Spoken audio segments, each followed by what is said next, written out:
It's the love hour, the love hour, the love hour, the love hour, the love hour, the love hour with Kev and Liz. Hello, everybody. Welcome to the Love Hour Lovecast. I made that up last time and people have been going with it. Lovecast? Yeah, they've been like, I love the Lovecast. Baby. I kind of made it up, but you guys went with it.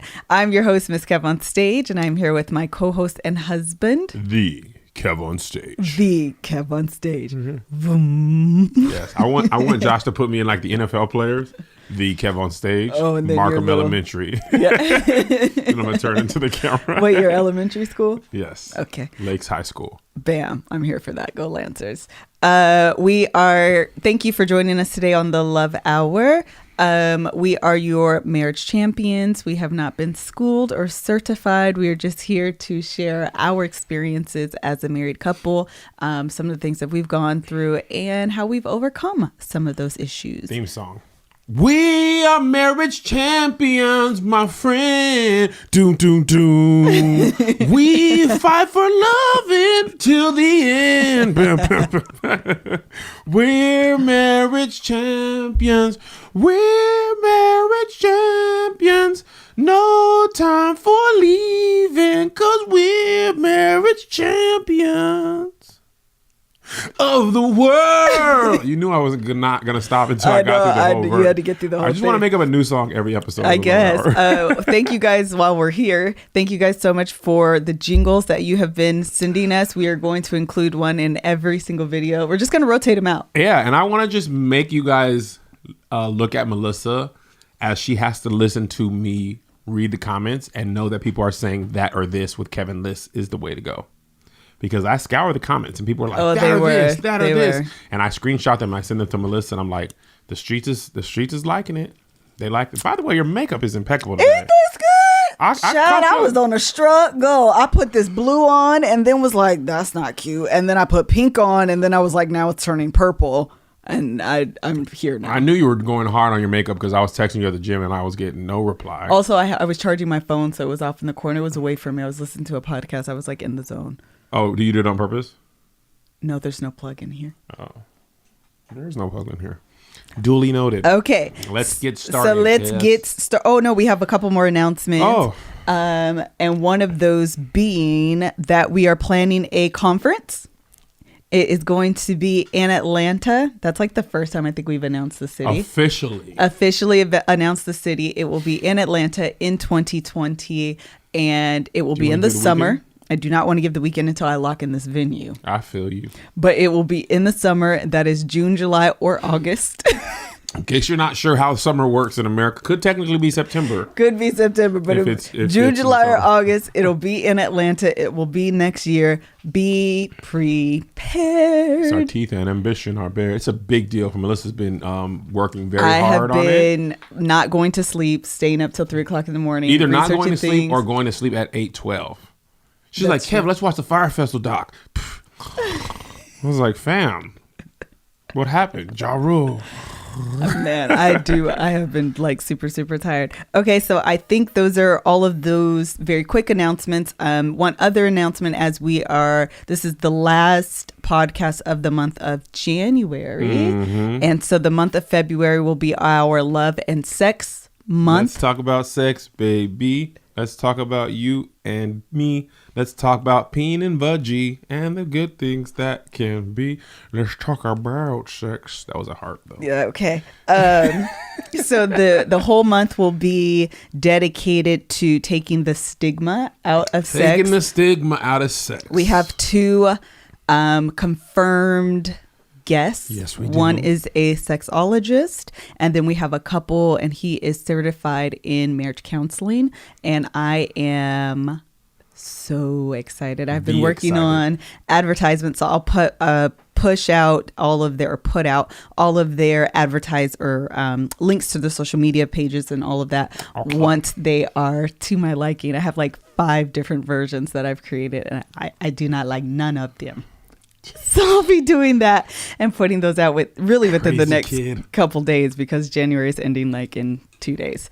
And I think that's all. What's my other announcement? Should we start a separate IG account or Facebook page? Yes. We put it out to you, the people. Yeah, I've been toying with this idea of starting a new The Love Hour Instagram page that's totally separate, that'll have all the news dedicated to the Love Hour, uploads, your reposts, all of the podcasts you're listening to.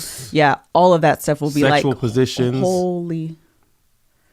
I was saying holy with a W, but also HOLY also completely fit as well. Let me tell y'all, I'm gonna keep it the thou out with y'all, people of the world. The Love Hour is changing as we ourselves are changing. Okay, we didn't be talking about sex in our own marriage. No. And we started talking about it more. We're interested in some things that were not previously available in previous versions of our sex life. And the thing that we've always done and will always do with the Love Hour is we will be transparent in our marriage and an effort to help us and help others. A lot of times it's helpful to y'all, but it's also helpful to us. Absolutely. To have these conversations with you about everything. So it's also difficult. I ain't gonna hold you. It's difficult to have a conversation about something and put it out to the internet that is very fresh in your mind.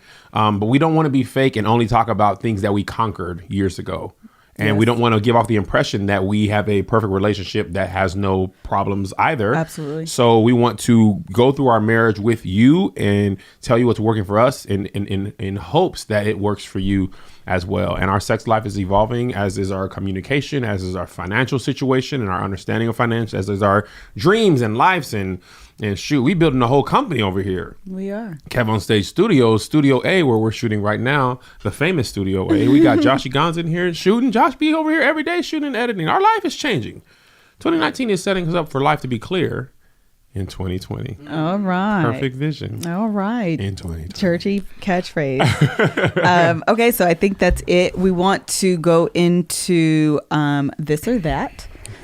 That or this with Kev and Liz. It's time for This or That with Kev and Liz. This or That with Kev and Liz. Tomato. Potato. We choose each other no matter the problem. This or That with Kev and Liz. This or That with Kev and Liz. My begrudgingly way of saying it. Join the movement. The question is, okay, would you rather yes, be invisible or fly? Okay, question to you. Oh, you always can't I need just clarify before I need clarity. Would you rather? I need clarify before I can answer. How far can I fly, and for how long? Can I fly as fast as a plane? Am I Superman? You're Superman. I can fly as fast as I want for as far as I want? Yes. And how long can I be invisible? You're Wonder Woman. Invisible for as long as I want? Yeah. With her jet? I'll give you a jet. With the belt? No belt. Oh, I'm Wonder Woman all day. I had the biggest crush on Wonder Woman when I was a kid. She was like the only Superwoman hero person that I thought was totally awesome. Really? Yep. So I'm invisible. You're being invisible? I'm being invisible all day. Don't really care about flying. Why I got to fly anywhere if you don't know where I am anyways? Yeah, but it would take a while to get there. Who cares? You don't know where I am. Bro, if I could fly, I would fly. Why? Because I could be like, listen, you get on my nerves.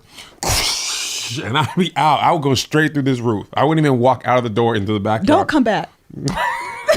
And then I would do the superhero land, like Iron Man and them, with the one knee. If I could fly, I could go to Singapore right now. Why do you always have so much theatrics? I'm a theatrical kind of guy. I need an entrance and I need a superhero drop. Can you imagine if I had a show in Sacramento and I pull up in my own body? As bougie as you are, you would want to fly. Are you ready?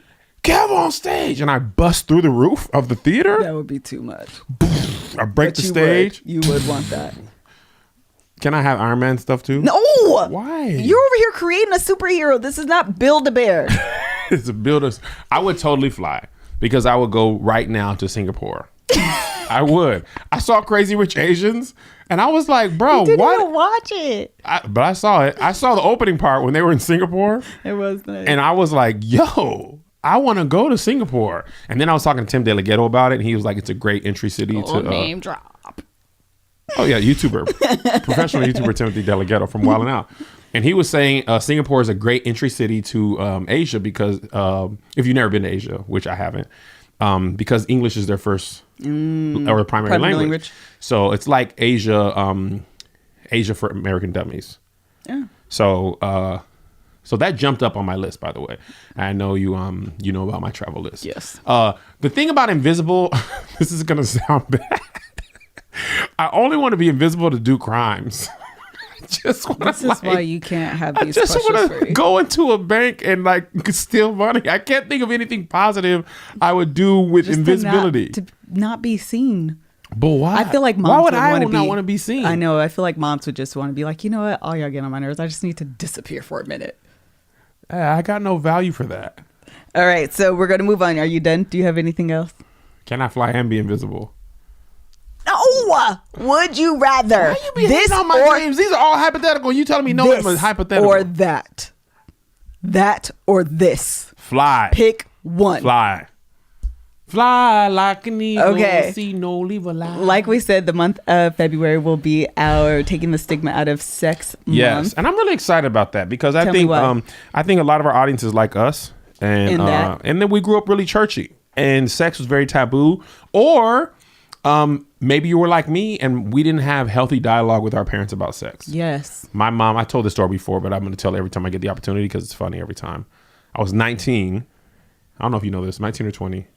And my mom was like, "Are you a virgin?" I do know this. And I was like, "Mom, you're like 4 years late for this, 3 years late." So that was our only conversation. My dad just like acted like sex did not exist. Yeah, mine too. So, and I'm not blaming the church. I'm just saying like I was getting a lot of my information from life about church, and we weren't having no serious conversations. So I like that we're taking the stigma out of sex with everything, you know. And I think one of those stigmas about sex is performance. Yes. For men. I mean, I think as you get older, I'm 35. Are you really? Okay? I'm 35. You look good for 35. I'm hair. You know what I was thinking about? I got a receding hairline and a pimple at the same time. And I was like, God, one or the other, fam. Like, I should not have a receding hairline and a pimple. I should have one or the other, not both. You break out once a year. So yeah, I know. But I was like, a pimple and no hairline? Come on, fam. Funny. Not fair. But anyway, one of the stigmas about sex is performance. And men, sometimes we don't perform like we used to when we were young, you know? That is hard. Yeah. Trying to measure up to what you... Oh. That's the thing about it. Okay. Sometimes you can't get it up when you want it, and it can't stay as long. And you feel bad about it. You do. Because you're a man. And it's like, awkward for your wife, too. Yeah, she's just like, hey, aw. And then you're like, no, don't look at... Now you're looking at it. Now it's gone. So, and I think one of those stigmas is about performance. And it's like, it's so like hush-hush about like, oh, man, I need something to help me out. And I don't think it should be hush-hush. Right. I think it should be just as simple as, hey, man, when I have a cold, I take airborne. Yes. You know, if my knee's acting up, I put on a knee brace. If I need to perform at an optimal, level, then I need to have some performance enhancement. What would you recommend? I recommend Blue Chew. Blue Chew is a performance enhancer. Listen, guys, let me just talk to you straight talk, real rap. Tell us raw. about it. Okay, I will be quite honest. I was a little worried. I am a little worried about when my day comes where I can't do what I used to do. But with Blue Chew, I'm not that concerned anymore because Blue Chew is it's not even a pill. It's a chewable. It's chewable, which automatically off top is fantastic because swallowing is hard. See what you did there?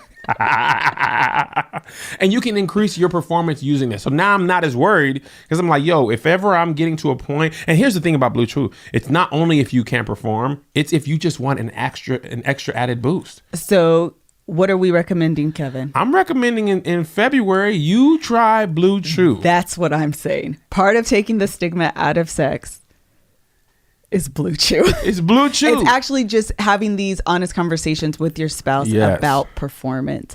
And maybe that includes enhancing your performance with Blue Chew or enhancing the experience with Blue Chew. And you want to have a great experience. So let me just spell it out to you in case you're not understanding how it's spelled. Josh, cool music, smooth jazz, BlueChew.com, that's blue like the color blue, okay?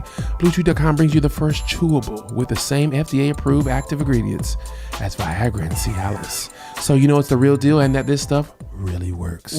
That's pretty impressive. Listen, I ain't going to Viagra and Cialis, but it's chewable? And it's the FDA approved. Yeah, FDA? So you don't have to worry about it being some off-brand nothing. It is made in the good old U.S. of A. And it's going to make your day or night, depending on how you feel. Okay. Now, it's not just for guys with dysfunctions, for any guy who wants extra function and to enhance their performance in bedroom. Yes. Okay. Valentine's Day. I want to have the game of my life. The entire month of February, people. But especially Valentine's Day. The entire month of Valentine's Day. The entire month of February. I agree. But I'm planning something for you on Valentine's Day. Oh, hello? And I got to be able to perform. Okay. So listen, Blue Chew. That's BLUE Chew.com. And we got a promo code for you. Boom. It's Love Hour. Capital LOVEHOUR. So you're going to go to bluechew.com. That's DLUE chew.com and enter promo code Love Hour, and you will get product for free, and you just pay $5 for shipping. That's it. Listen, we nice out here. We're helping the people. We okay. are. We're both giving you an option to help enhance your performance, and also taking the stigma out of it, guys. I don't think it should be a big deal. Hopefully you're watching the Love Hour with you and your wife and your husband, and now you maybe you haven't had a reason to talk about performance in the bedroom. Yes. Now we're giving you an open door to have a conversation about it and say, hey, Kevin and Melissa are crazy. You heard about that Blue Chew? What you think about that? It's free. I had ordered some and I want to see what I feel like. You know what I'm saying? So listen, guys, trust us. It's worth the try. I'm going to try it. Fabulous. I'm ordering my own February 1, getting it on. All right. And I'm going to report back to y'all.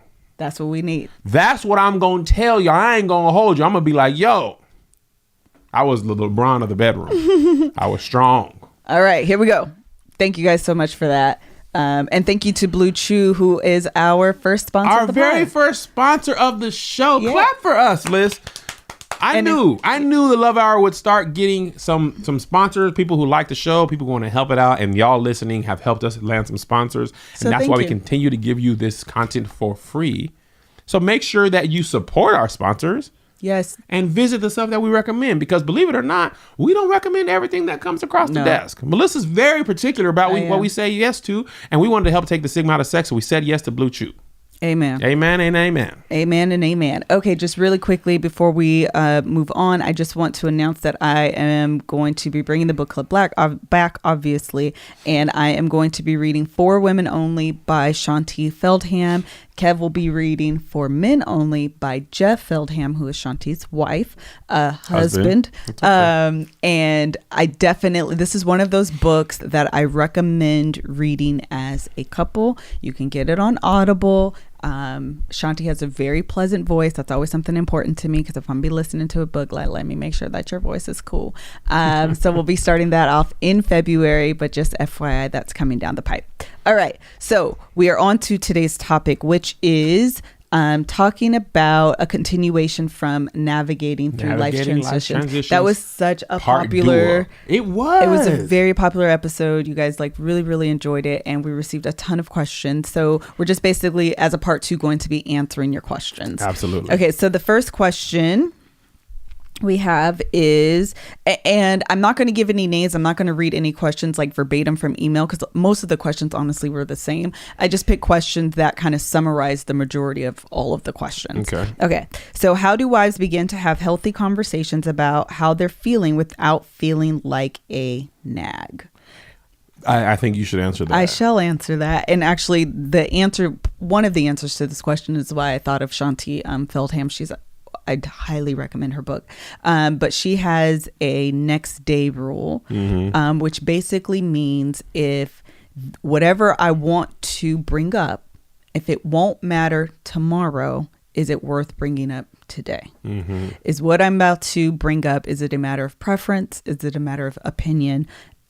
Do I want to cause an argument with my spouse over something that I just prefer?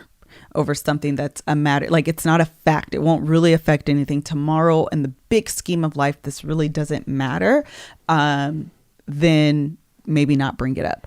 Or if it is bothering you, instead of bringing it up in the moment, because this is one thing she uses this example, and I know I'm guilty of it, and I can imagine a lot of women are. Your husband does something nice, does the kitchen, but forgets to sweep, or doesn't follow patterns and puts the plates where the cups go, or doesn't put the top on the Tupperware, or whatever it is that like just irks you, and you're like, yeah, you did such a good job, but and which I know we're all guilty of, and it's just like raining on their parade. Yes. No, yeah. I know. I rolled my eyes so I told Melissa, I said, look, you know, there's the old adage that men are dogs. And if we want to keep with that adage, then dogs, when they do well, you give them a treat. You want to say, hey, good boy. Yes. The you know, proverbial good boy goes a long way. I'm like, I did like that. And I'll tell you why that is so hard for women, because a lot of the things that we do goes unthanked. And so a lot of times you feel like, are you doing, and I actually just heard this, are you doing this to be thanked, or are you doing this because I need the help? To be thanked. Right. Yes. And that becomes... But then it's still helping you. Yeah, but because the intent is different, you kind of feel like... I want you to want to do the dishes. Yes. But the dishes are done. What does it matter? Because we don't want to do them either. But we do them out of love. We do them because we want the house to be nice. We do them because when people come over, you want the house to be presentable in a certain way. And you want to be proud of the place that you live in. You want your husband to feel good about that. And those are things that you don't think about. So anyways, the point is that when things happen, taking a moment to think, will this matter the next day? And it allows women the opportunity to prioritize what's important to them, what does need to be, spoken aloud, and what we can hold on to and maybe bring up the day after, or maybe not at all, to give men the opportunity to say thank you, and to give us the opportunity to tell our men thank you and move on, and so that we don't always feel like we're bringing up something constantly, because that's where the nagging comes up when we're nitpicking, when we're saying the same thing over and over and over and over again and again and again. And I think men, they just get tired of hearing that, and it comes across as nagging. I agree. I think for a while there, you were, I mean, by while, I mean years. I think we had a conversation about you nagging. You didn't want to be a nag in our home in Washington. And I felt like 7 years passed before you did anything even remotely resembling nagging. Yeah. And then what happened? Well, and that's why I think it's a matter of prioritizing, because for women, there are always things that we can nitpick. There are always things that you are doing wrong that we can bring up. Like in real life, it's true. Because again, going back to preference or opinion, when we're so used to doing things a certain way, it doesn't become preference or opinion. It becomes like, this is a fact. This should be done this way. Yes. And we have to take that step back and say, is it really? Can it be done the way he's done it and it be okay? Do I have to bring this up? And it allows us to, when we do speak up, to be more almost convicted, so to speak, in what we're saying, because it's like, I'm not nagging you. Like, you're not going to be able to put that title on me because I don't nag you. Don't you put that title on me, Ricky Bobby? Yes. So when I do bring up something, I need you to respect and really listen to what I'm saying, because I'm speaking my heart, and I don't do that. I'm not nitpicking you. I'm not, nagging, so to speak, you all the time. Fair. Okay. Did you have anything else? Well, what made you, when you decided to do your Just Say It campaign, you had to deal with yourself saying, I'm going to do maybe what you consider as nagging. Yeah. Like, what was the first thing that you said, okay, I'm going to... Do you want to go there or have other questions? Well, I'm just curious. Okay. As your husband. Okay. What was your thing? Because I remember we talked about this last night. I know you're answering other people's questions. That's what I'm saying. Okay. Do you want to wait? You're nagging me. Okay. Do we really want to certify? Okay. What sparked Melissa's Just Say It campaign? Is that literally the next question? That's why I'm like, you're answering people's questions. Well, I don't know. I'm just the talent. I'm just the co-host. I'm not the main host. I'll just be in here. Okay. What sparked Melissa's Just Say It campaign? And actually, I received a lot of questions. So tell the people what they want to know. So couple things. You look good, man. Thank you, Bo. So the first thing that happened that's actually, it's like minor, Blue chew. but also, it's minor, but it's also something that is just like indicative of. Okay, go ahead. That's indicative of the moment of like the Just Say It campaign. And that is, I get my nails done. And when I would go, the lady would like I need to get my nails done, but she would file my cuticles down to the point where they would bleed. And it's just one finger that's like really, really sensitive. And she would do it all the time. And instead of saying like, ow, that hurts, I don't want you to do that, and you do that every single time I come here, I would just like take the pain because I didn't want her to feel bad that she was hurting me. What? I know. It's she so hurting weird. your finger, pushing your cuticle back in, and you going inside. Yes. And you would not tell her, hey, fam, that hurt me. It hurt my finger. No. Ow, Charlie. No, I did not. Well, how many times did this happen? Oh, there's no number. Really? Yeah. You just sat up there and took pain? And that's just like a small example. There's so many other examples in my life where if something happens and it's like an awkward situation, even if I'm like acutely aware of like, oh, this is what's happening, but I don't want to make it weird, I won't say anything, or I'll act like I don't notice it, or I'll act like I don't understand, or act like I don't know, just to like, I don't want you guys to feel bad. So I'll take the weirdness out. Dang. I know that's cray. Yeah, it's really weird actually. There was moments like that, using the nail example, there was moments like that on the tour. Like there's so many moments in my life where I've done that. So in December. Oh, so this was not just in our marriage. No. This was your personality just throughout life. Absolutely. This was just a trait that somehow I have taken on. I don't even know where it came from, to be honest. Not wanting to take up my full space. I'm sure a myriad of reasons. Yeah. So in December, I actually wrote this in my notes. I'm gonna pull it up. So in December 26th. Yeah. December 26th is when I like officially dubbed my Just Say It campaign. And this is what I wrote in my notes. Like, this is what the essence of the campaign is. Just Say It 2019. Be vocal about what you want during sex. Tell a stranger when they've wronged you. And that's stemming directly from the nail situation. And tell your spouse when they've hurt your feelings. And that is like the essence, because I don't want to hold on to those wrongs, whether they are in public or in private. So whether that's with me and you, or if I'm out in line and someone cuts me and I'm like, it's fine, it's no big deal, it's just one person. Like actually saying, oh, I'm sorry, excuse me, the line's that way. You was out here letting people punk you? Child, being nice. I wish somebody would come. Hey, fam, what's good? The line starts back there. You good? I don't even know where it came from. But definitely that is something that I'm working on. Okay, next question. How did you find the courage to use your voice? Like Melissa's newfound voice, how did she find the courage to use it? Hold on, go like this in your nose. A booger? I have a booger in my nose? Is it gone? How did Melissa find the courage to use her new voice? So on the last video,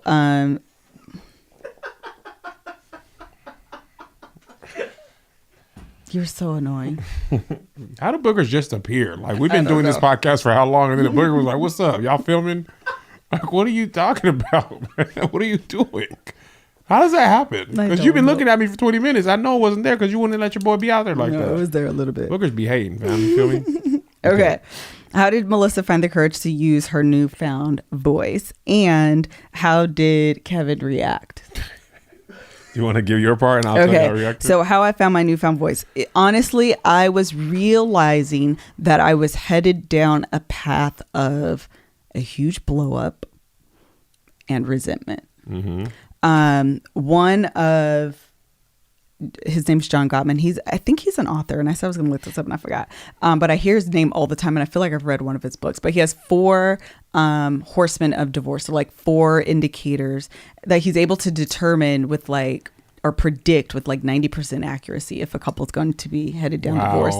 And one of them is contempt. And Kevin and I were talking about this last night because I was contempt of court. No, because I was like, what exactly is contempt? Like, what is contempt? And one of the definitions was that it is disgust meets anger, and it comes as or resentment is the precursor to contempt. And in the moment I didn't realize that, but looking back on it, I can totally see resentment leading to contempt, and therefore me becoming angry, not with like us, but like with you as like your character now becomes we have these problems because you are a bad person. You disgust me. You are the person I no longer want to be with. And that's when now I want to get out of this situation. Yes. So just really being honest with myself, realizing that I was beginning to feel lonely because, again, we talked about this during the episode with Angel, not being able to express your true feelings brings on loneliness. And part of the reason why is because when you are emotionally vulnerable, that builds a connection. And when you don't have that opportunity to connect with your spouse on like those deeper levels, you can feel isolated. And realizing like having these, I don't know if they were that deep, but very like just kind of becoming aware that I'm starting to feel isolated. I'm starting to feel lonely. I'm starting to feel like just distant and disconnected. And I can feel this like resentment building up and I'm going to explode, saying, okay, what is the cause of all of this? And realizing that it was because I wasn't speaking up in all areas of my life. Yeah, I agree. I think it was a little tough at first. We talked about this. I think, I don't know how I worded it or how you worded it, but what I heard was, I'm finished. I like this again. See, you was playing too much and now it's on a nose hair. It's on your nose hair. Another butter in my nose. It's gone. Okay.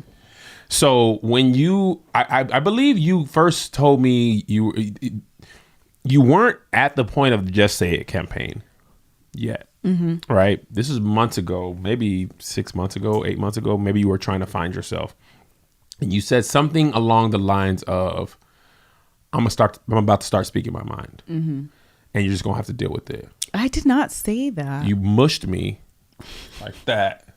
I had my food in my hand. You smacked my dinner plate out of my hand, and you was like, "And you eat off the floor now."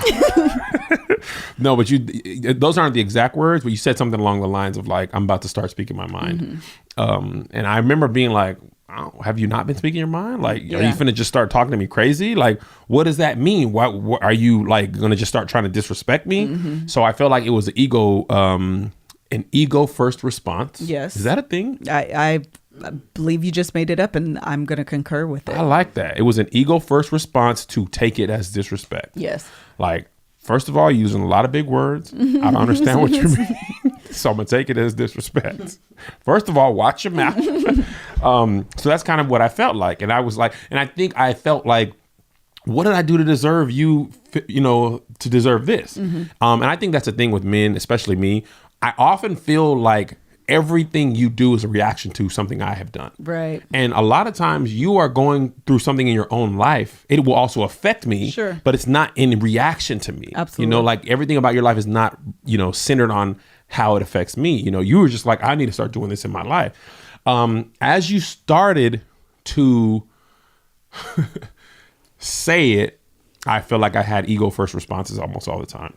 I ain't gonna hold you, especially before you said the Just Do It campaign or Just Say It campaign. Before I announced it? Before you announced it to me, not to the people. Like you talked to me before you made your podcast thing. Remember very specifically one time we had JoJo's soccer game. And there's a lot of times your Just Say It campaign ran concurrent with me trying to help and me helping in the wrong way. Yes. So we're at JoJo's soccer game. I know you remember this. You were saying something to a soccer parent. And I answered the question thinking I was helping you. And you were like, first of all, I'm good at my job. I know. I don't remember what the conversation was. Yeah. Remember talking about that? and you were in front of one of the parents, and you didn't like say it like crazy, but I remember being like, that was an odd response to like, well, we ain't talking about your job. Yeah. Like, what do you mean? So apparently I've been micromanaging you in stuff, and I did not know.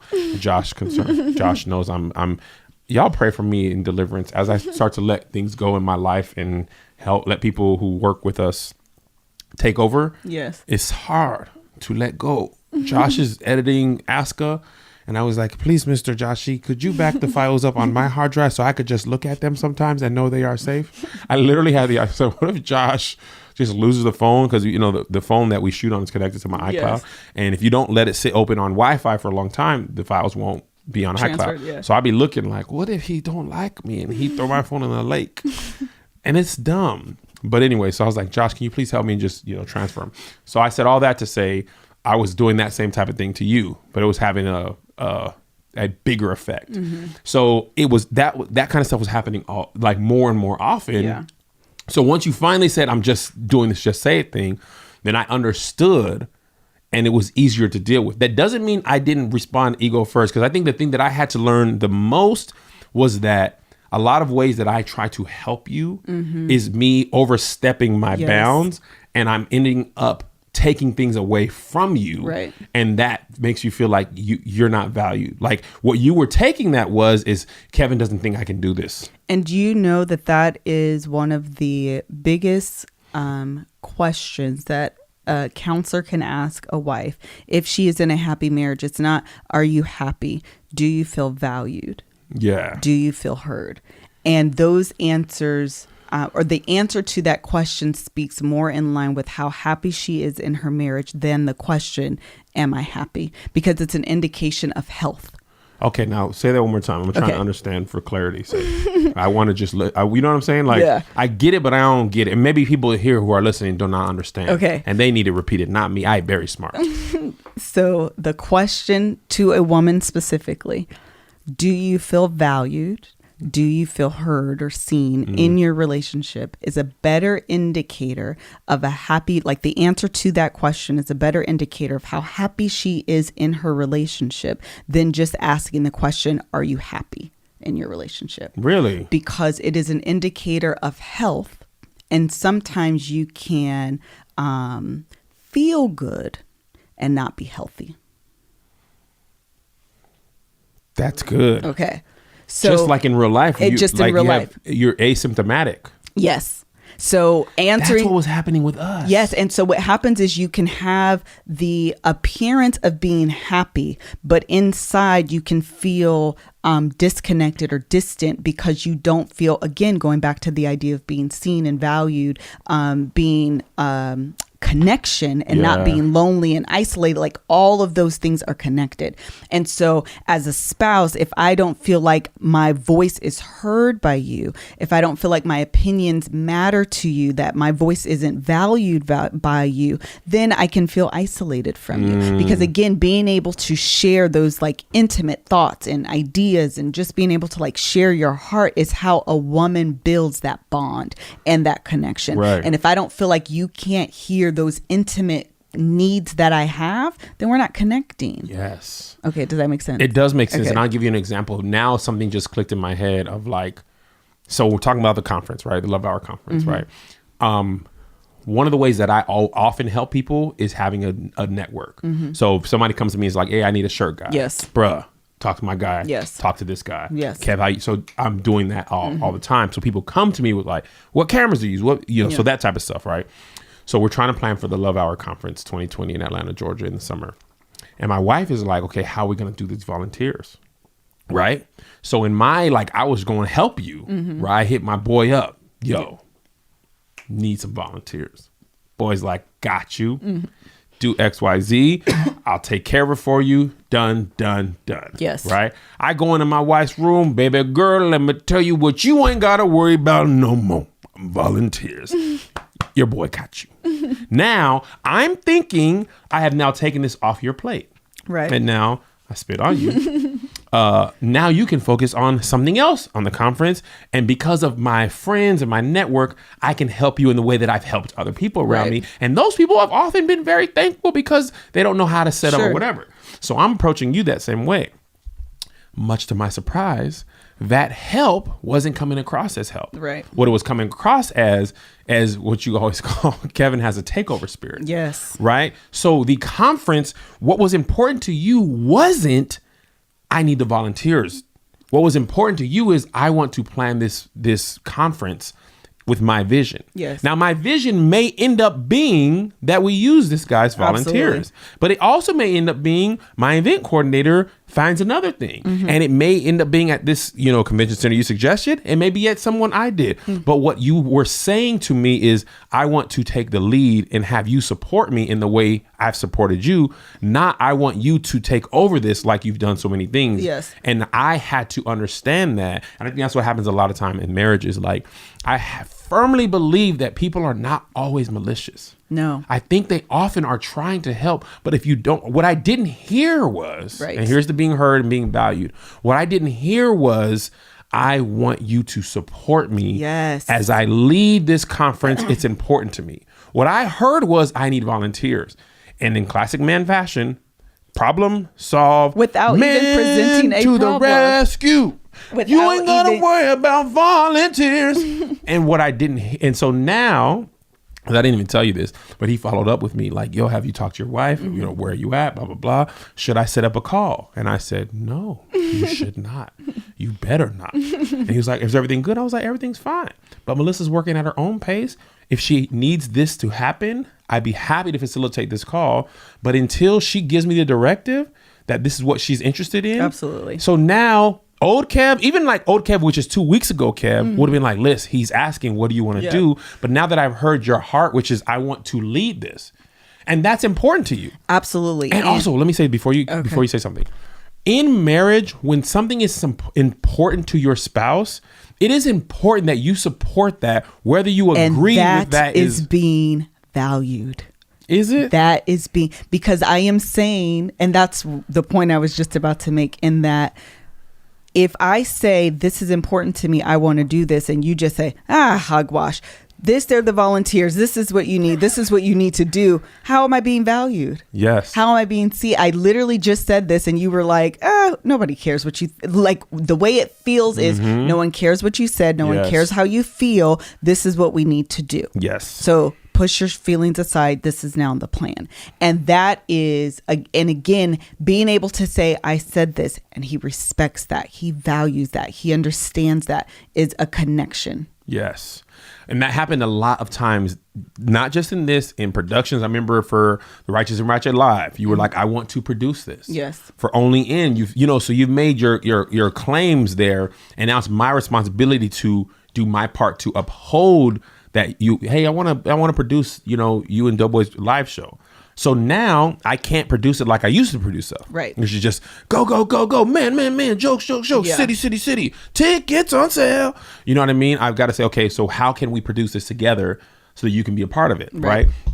So I think that's the big key for me, is learning that what I thought was helpful isn't always helpful if it's not being perceived as help. I agree. And in order to feel value, I've got to make sure what is important to you is supported by me. Absolutely. Not overrun Right. with me to the rescue. Yes. And I think that's an important part, just really quickly going back to the nagging deal, is men not writing off what your wife says automatically as nagging. Yes. Understand that if she is speaking to you and she is speaking her heart, regardless of what it's about, like taking a moment and like really understanding and listening to her. Otherwise, again, if it's just nagging, you're just going to disregard it. She's crazy. She's nagging.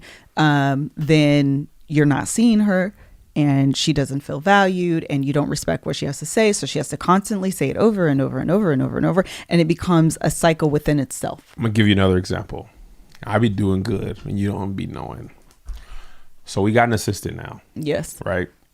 Schedule is being organized by her. Yes. And she's helping. So one of the things you said to me in the past is that it's important to you to be able to cook dinner. Yes. For me and the boys. And my answer to that before you said this was, we need to eat. Yes. Okay. We are hungry at 6 or 7.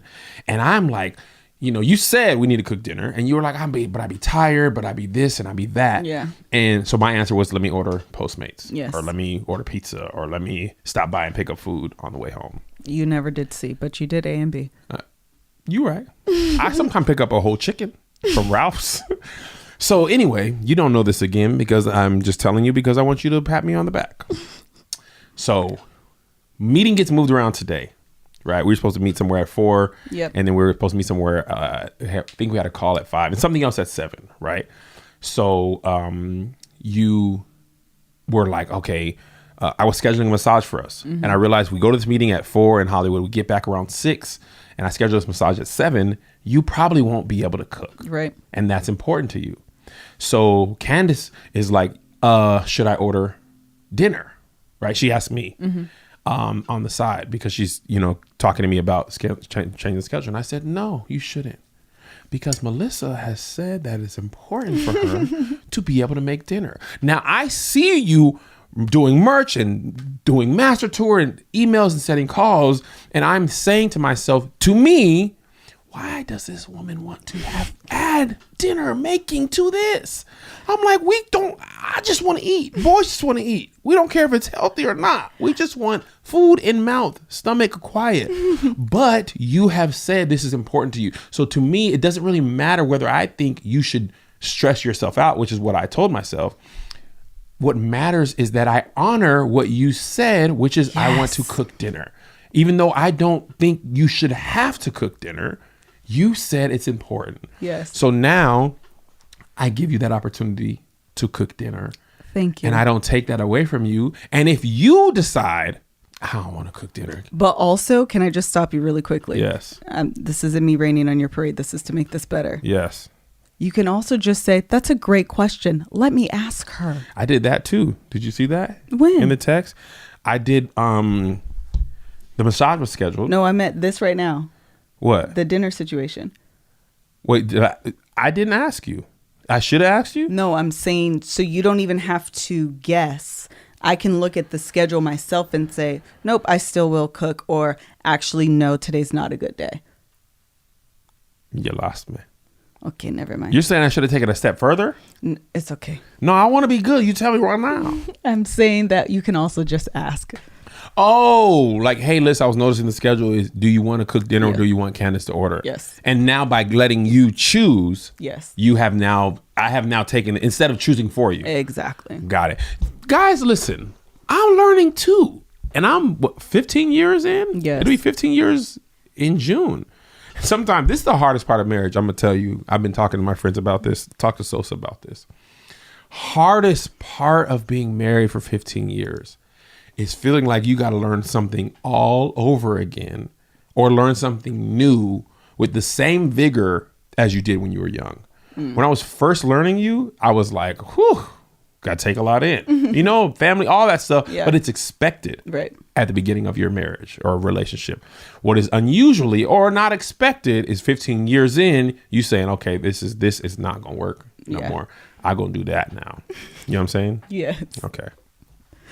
Speaking of dinner, a quick, fast, easy, healthy alternative to cooking dinner and going out to eat. It's like right in the middle, to be honest. It's like being able to cook dinner, provide a healthy meals for your family, but it's also quick and fast and easy, is Green Chef. Green Chef. So we had the Green Chef Bavarian quinoa bowl last night, and it was really good. I was very happy. Pork. It was a pork quinoa bowl. Pork quinoa bowl. That's what it was. Bavarian pork quinoa bowl. And I'm going to tell you why I was happy.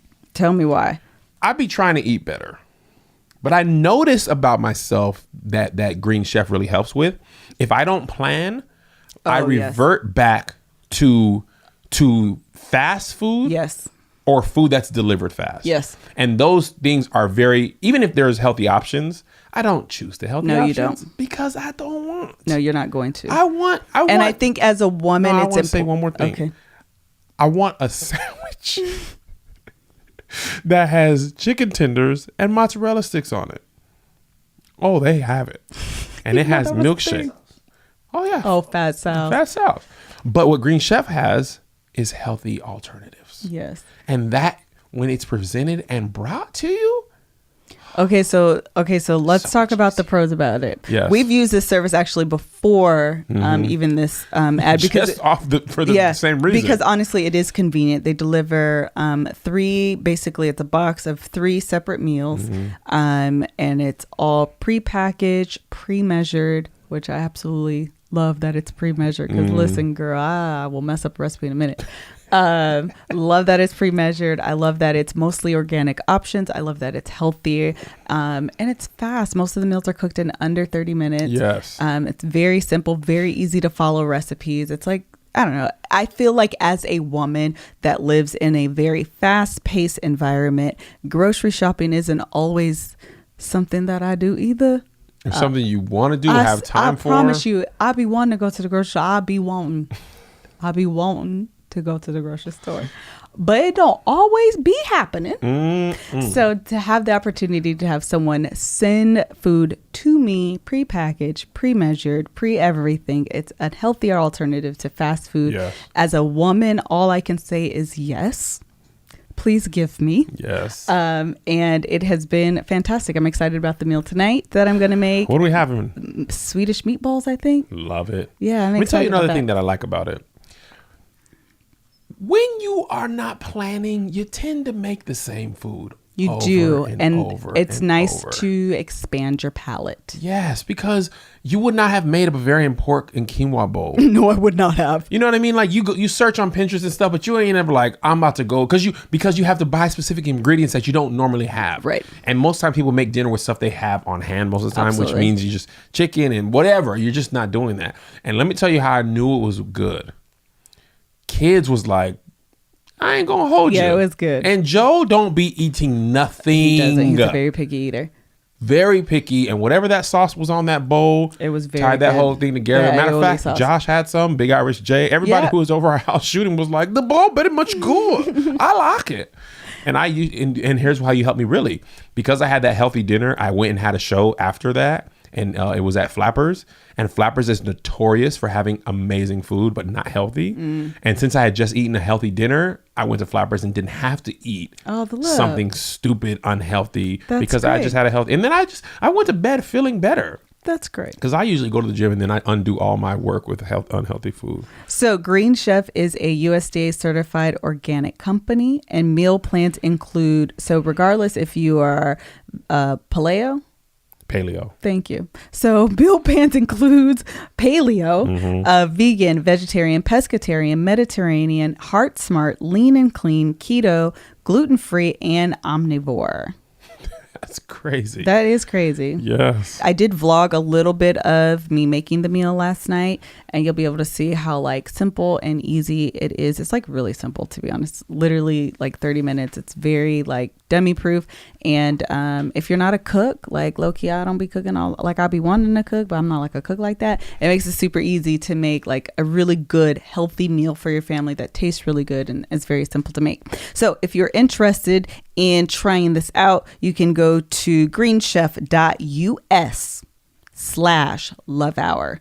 That is greenchef.us/love hour. And that's for $50 off. It's worth it. It is worth it. No, totally worth it. Totally worth it. We have done this in the past. We are doing this again. It is freaking worth it. Again, it makes it very simple, easy. It's convenient. It's all of the things that as a woman you say yes to. Fresh. Healthy. Delicious. Mostly organic. Green Chef. All right. What other questions do we have? Oh, one of the other things I wanted to say about this when we were just talking about my voice is realizing, okay, so I worked in the aerospace industry for a long time, and they have a thing called root cause corrective action. Okay. And so whenever you have a failure of a part or whatever, your customer will issue root cause corrective action, which means I need you to identify the root cause of this failure and then create a corrective action plan to make sure it doesn't happen again. And one of the techniques to reach a root cause is called the 5 whys. It's Okay. Six Sigma thing. I'm not certified, but I know people that are. And part of the 5 whys, is that you are able to peel back the layers that sometimes are symptoms that we believe is the root cause, and they are not. Mm-hmm. And so if you say this happened and you say why, and then you identify that, then you say, well, why did that happen? And you can peel back a layer. Well, why did that happen? You can peel back a layer. And until you can no longer say why, then you know you've reached the root cause. Yep. And a lot of times in relationships, what we think is the root cause is oftentimes a symptom. And as an example, we were talking last night about all the emotions that you have. And a lot of times anger is a symptom of a deeper problem. Yes. But we often stop at he's making me mad. Yes. Instead of like peeling back those layers and going through that process for me was how I reached my Just Say It campaign. Like that's what was birthed, was me realizing I wasn't yes, Kevin is making me upset, but that is not the root cause. Yes. The root cause is that I am not speaking my mind. I am not sharing how I feel. Oh, I like that. What? The root cause isn't. You just stay trying to get out of trouble. No. Because I think that was important. I was texting Josh, social media clip. What I think that was interesting that just clicked for me is, it's not that I always want to get out of trouble, which is true, but I am not mad at Kevin. I'm not just mad at Kevin. Yes. It is this, that, and that. So there's some ownership that you have to take in your own thing. And then it's not all my fault. It's not all your fault. And the same thing goes for me. I'm not mad at Melissa. So remember we were talking about, I remember one thing we were going through some stuff. We'll talk about this in another episode about being insecure, right? Because I'll give you a little lead here, but we won't talk about this until at least March. I was snooping through Melissa's phone for a while. That episode relaunched, by the way. I know. The bonus and somebody episode. Emailed me about snooping, and I realized now in our life now that means something different, right? And Melissa was saying that when you look through my phone, it makes me feel like you don't trust me. Mm-hmm. And where is that coming from? Mm-hmm. And I got mad at you. And I never told you this, but I got mad at you. Like, well, I should be able to. You ain't got nothing to hide. You ain't nothing to hide. But then I had to realize that it wasn't. There was nothing you did to me that was making me act this way. Mm-hmm. There was some insecurity in me that had nothing to do with you. Mm-hmm. And I was acting that way for that. Right. So I had to take inventory in myself and say, why am I acting this way? Because, man, have you seen this clip on Iyanla? This woman had said this is awful, but she did a perfect example of this. Okay. She had told her 3 daughters that their dad had raped them. Oh, wow. Right? Okay. And for like 20 years, they believed that, right? He never did anything. So they take lie detectors and all that stuff. And he's like, I never did it. He turns out to be true. She lies about it. It turns out that she takes a lie, right? So Iyanla asks her, why did she do that? Like, why did she lie on him? Right. Her answer was, if you didn't do it, you should have fought harder for them and said, I didn't do it. Oh, wow. And Iyanla was like, no. You lied. You need to own the part that you lied. You did this. Yes. You said this lie. Absolutely. You cannot then blame him for not fighting hard enough for a lie. And then she said, what could he have said to make you believe that he was telling the truth about a lie you made up? Mm-hmm.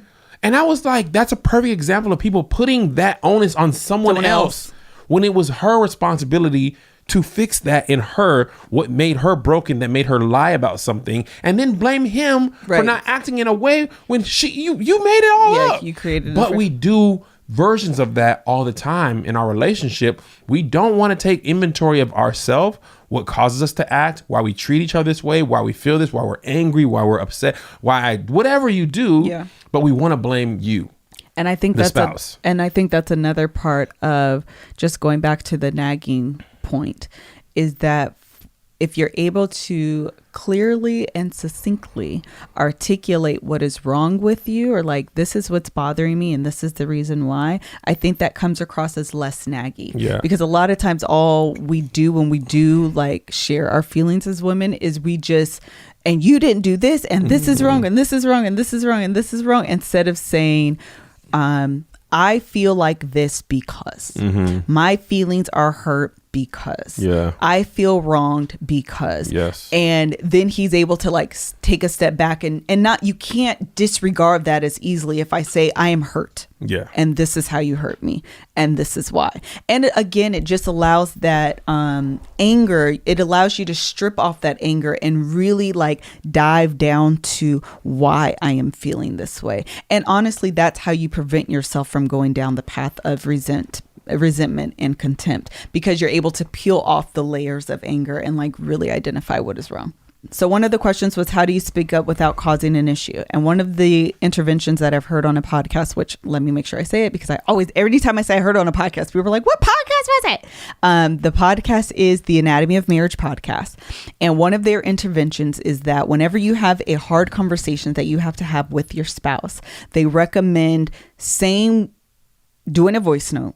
And saying what you want to say via voice note. Okay. And allows you the opportunity, number one, to hear back what you're saying. Yeah. To make sure that you are making sense. Oh, yeah. And to make sure that you've articulated what you want him to get out of what you're trying to say. Yeah. And so you're not just like, and you don't do this, and you don't do this, and you don't do this, because in the heat of a moment, that's what can happen. Instead of saying, I don't feel supported.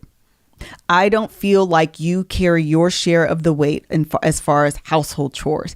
And when you pick up that portion, it makes me feel loved. It makes me feel valued, because that is something that's important to me. And when you don't pick up your portion, I don't feel like you care about what's important to me. Right. That is a different conversation than, and you don't never take out the trash, and the floor is a mess, and you don't vacuum, and the bathroom's not clean, and you that's different. And it's so easy as a husband to be argumentative if you choose the former. Or the latter. The latter. You just don't take out the trash. I do. You don't do this. I do. But when your wife says, when you do these things or don't do these things, it makes me feel this way. It's harder to be like, I do. Like, because now I'm hearing you like, I feel like you're not helping me. Right. And those words are very different than an accusatory. You don't ever take out the trash. You don't ever do this. Exactly. Because then guess what's going to happen? Well, I do this and I do that and I do this and I do that. So even if I don't do those things, you said I do this, and those can't cancel out. And that's what men do and honestly, that's how you just reach a stalemate in a conversation. Yes. And so instead of now you feel non-valued because I just disregard your feelings. You disregarded. And I feel attacked and nagged because here she go again. And you never give me the credit for all the stuff that I do. And now we're at nowhere. And now we're building contempt. And now we're building resentment that will lead to contempt. Tell you a perfect example in our own marriage. Remember this Las Vegas last year. Okay. Interestingly enough, this wasn't even about you. Cousin of mine, love her. She booked 2 tickets to Vegas. Yes. Got a ticket to Vegas and a ticket home. Yes. Okay. I love her. And I said, don't worry about it, because I'm going to get your ticket back home. Mm-hmm. Okay. So we're talking about how she's going to get back to the airport. I'm like, no problem. I will send you an Uber. Don't trip. My wife was like, you should take her to the airport. Yes. And I don't like taking people to the airport. He doesn't. I don't mind sitting in a car for you. I don't mind having a car pick you up. I also don't mind when people don't pick me up. I'm not even that way for myself, including my brother. The only person I pick up from the airport are 2 people in the world: my wife, my mother. If my dad comes to visit me personally, the Uber is at Arrivals, LAX. What terminal are you in? You're absolutely his person. Terminal 3, black Nissan. My mom, I'm here. My wife, I'm here. Anyone else, to include my brother, Ken Telsey, anyone, Joshy Gons, you know how to get home. So my wife is upset. Kev, you should take her. You know, you do this and that. And you always want to be a jerk about it in front of Mel and Greg and stuff. Something lighter than that. And I'm like, all of his defense was in that. That's not how the conversation went. When I tell these stories, Melissa is really worse than she ever is in life. And I don't remember what words she actually said. I remember the words I heard. Yes. And those words are worse because I'm the hero. I'm Iron Man. My response, and what I think you were saying was, I want you, if it were me, I would hope you would take me to the airport. We got through that later. Yeah. But it ain't you. It's Beck. So she said that and I felt attacked. Ego first response was, I paid. Ego first response. Trademark that. Need to call a lawyer. My ego first response was, I pay for all of this. This house, that we're renting. I paid for it. I want everybody to come to Vegas. I'm paying for everybody staying here on my dime. I bought the groceries. It was my idea. I mean, and I really did pay for all this stuff, even though it was my idea. I now want credit for something that I suggested I do and then did, and then blame people for not thanking me enough, which I realize in retrospect, not the best way to approach things. But I did all this. And this is the one thing I don't do. And now I'm a jerk. And Melissa actually said, that's fair. I understand that. I understand how you can feel that. And that's not what I was saying. What I was saying is your cousin's a young woman. Maybe she doesn't feel safe. And in my mind, I'm like, that girl Ubered from the airport here. How she don't feel safe? When she get back to Houston, she gonna Uber from the airport home. Now this one trip, she don't feel safe. But now that I've been watching You on Netflix, I feel like I should have took her. So actually, I think I end up taking her to the airport. I did, because I don't want to hear your mouth about it. But what I realized is you putting on her what was important to you. That's fair. Right? And I had never treated you that way. Yeah. And I'm not going to start, because you my boo. Mm-hmm. She's just my cousin. I don't care what happened to that girl. Take that Uber. I ain't going to wake up. But what is very hard about Melissa just saying it is your ego first response is what you want to be portrayed as opposed to how you actually feel. Yeah. When you're having a hard conversation, you have to actually access your feelings and share your true feelings, not the version of something that makes you feel like you're the better person. Mm-hmm. And I realize a lot of times that's what I was doing. Yes. I'm sharing what you should respect me. You should honor me. You should be thankful. Mm-hmm. You should be glad, as opposed to the harder conversation for me as a man or as this man is when you say that stuff, all that work. What I really wanted to say in the Vegas thing is I work really hard and I want my family to be taken care of. And I really spend a lot of money so we can have this. Mm-hmm. And in this situation, it was true. Nobody even said thank you. Yeah. No one in my family was like, man, Kev, hey, thanks, man. I mean, granted, the trip wasn't over. So they all thanked me individually afterwards with all that. But I was feeling like, bro, nobody even said this. Like, thanks, man. I appreciate this. I didn't have to come out of my pocket. I was buying plane tickets for people. I ain't got it like that. I just went crazy because actually what we figured out is flying all four of us, it'd be equal to fly 2 or 3 people to Vegas. Yeah. But anyway, now I've been working on saying what I feel, even if that feeling is more vulnerable, and that A, helps us in the actual situation. Yes. And B, helps us create a stronger bond because I'm sharing my true feelings, which means I'm vulnerable, as opposed to trying to be tough and sharing what I want to portray. Absolutely. Totally killed that. Any other last thoughts? It's a good episode. It was. And I appreciate the viewers and listeners for saying, hey, we want more clarity. Can you answer this? Because, producing a podcast is tough. Melissa has to come up with all these ideas and all this or that on her own. I don't be helping. I'm just a talent. Tell me what time I need to be in Studio A. Send me a call sheet. I will be there. But as far as thinking of stuff, I not do it. So when y'all give her ideas like this, it makes her job a little bit easier. So I appreciate that. I'm sure as a producer, I appreciate it as well. It helps you too. So I appreciate y'all interacting with us on email. Melissa be getting emails and DMs. Like all type of stuff. I appreciate it. Yeah, and no, I think it's great because what we want to build is not just a podcast you listen to or view. We want to build a community and a community of people who ask questions, and we want you to feel valued as well. You as the listeners who say, it's okay, take it longer than an hour. Have y'all noticed Melissa ain't been tripping about the time no more? No, the last episode I did, and this one I did as well in my mind. There are lots of times I wanted to tell you to wrap it up. People ain't got nothing to do at work. Just be talking. But anyway, I appreciate y'all. We both appreciate you guys for just being active, because that's the reason why we even do this, and it's the reason why people are willing to sponsor the show. Yes, and just one last note, I also want to say thank you to our sponsors, and thank you guys so much for your support, rating, reviewing this podcast. Is the reason we even have sponsors. Please support our sponsors.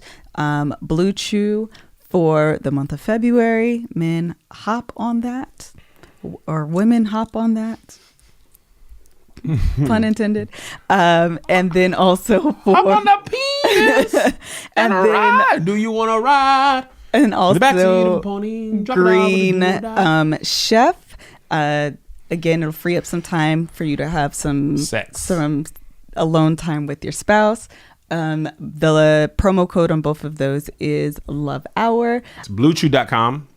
Greenchef.us/Love Hour. Again, thank you guys so much for joining us. We will be in your feed again next week. Send any podcast this week, topics. Sunday, bonus episodes, but new episodes, new episodes on Thursday. And any also, podcast topics you can send to lovehourpodcast@KevOnStage.com. And also, check out our other podcasts, Righteous and Ratchet. On Wednesdays, that last episode, Doughboy quit his job. Want to find out why? Check it out. And coming this Monday, our very first episode of Aska with a black Trump supporter. She's first. She's first. She has the Make America Great Again hat on the microphone stand. I was like, I don't want, but I do want because that's who she is. Yes. So very interesting episode. And then henceforth, now and forevermore, every Monday we'll have Aska. I think we've got, correct me if I'm wrong, Josh, Meth Head. Aska Meth Head after Trump supporter. And that third episode, I do not remember what's third, but Crip is third. So Trump supporter, Meth Head, and a Crip, first 3 episodes. Tons and tons more. So follow us on Apple and Spotify and on YouTube and Facebook, and we love you. Okay? All right. Thank you guys so much.